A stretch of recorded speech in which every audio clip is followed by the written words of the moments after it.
Tad mums iki Dievo absoliuto aš ant visko, reiškia, čia per daug, čia žmogelis gali iš to nuovargio viską suprasti, gali, reiškia, bezbožnai, reiškia, tiesiog likti iš tavęs trupinukai. Supranti mane? Pasaulį.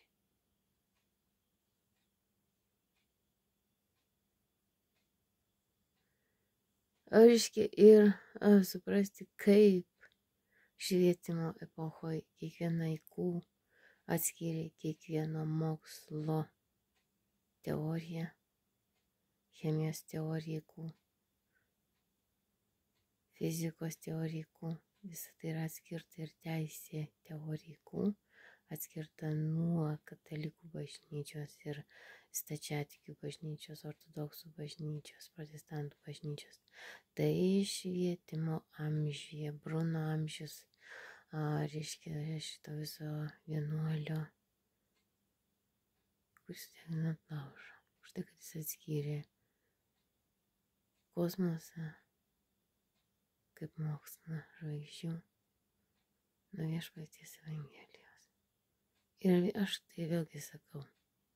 Pasaulis eina į protestantizmą, kur toliau niekur nėra, ketvirtukas susidaro. Ortodoksai dažnai aiškinamės tai vanduo. Tai vat ketvirtukas užsidaro ties tuo limitu supratimo protestantišku.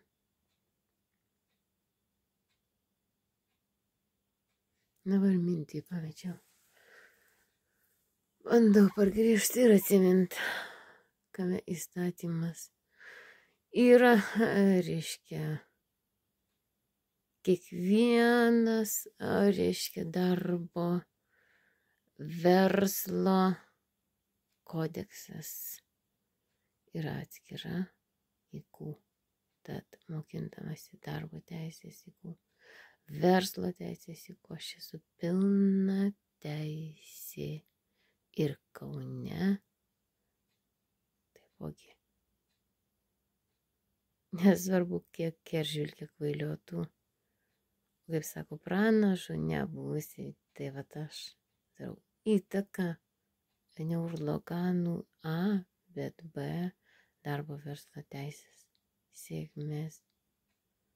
Ne Vokietija.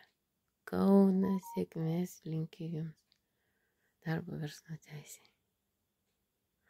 Šitų visų dabartiniam žmogui, kuris pabuvęs užsienį ir virtualaus gyvenimo pagyvenęs, tai aš sakau, net kursų jums užteks tam, kad jūs susikurtumėt savo darbo vietas, nusipirktumėt diplomus, išlaikę tik tai egzaminą.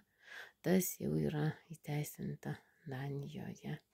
Kaip tai vadinasi Šengeno zonoje? International law. Jeigu tai iš tikrųjų diskriminantas įveiktas, reiškia visų kitų diskriminantų. Konkurencija. Tave verčia ieškoti 10 balų, o ne 9 žydų balų. O čia mes durniukai užsuksim, užputlysim, aiškiai vištom gaidžiais užšaudysim. Ne, dabar NFC sako gaidžius, vištas ir šūdą.